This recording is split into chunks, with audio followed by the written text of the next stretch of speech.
ভারতে বসে শেখ হাসিনাকে চুপ থাকতে হবে, পিটিআইকে ইউনূস। বাংলাদেশের অন্তর্বর্তীকালীন সরকারের প্রধান উপদেষ্টা মুহাম্মদ ইউনূস বলেছেন, ভারতে বসে সাবেক প্রধানমন্ত্রী শেখ হাসিনার রাজনৈতিক মন্তব্য করা একটি অবন্ধুত্বসুলভ আচরণ।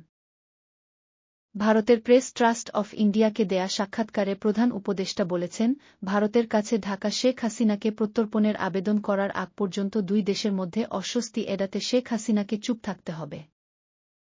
তিনি বলেন, বাংলাদেশ সরকার তাকে ফেরত চাওয়ার আগ পর্যন্ত যদি ভারত তাকে ধরে রাখতে চায়, শর্ত হবে যে তাকে চুপ থাকতে হবে।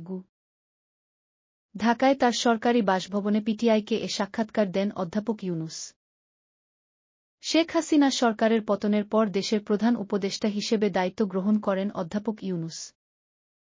পিটিআইকে দেয়া সাক্ষাৎকারে তিনি বলেছেন, বাংলাদেশ ভারতের সাথে শক্তিশালী সম্পর্ককে গুরুত্ব দেয়।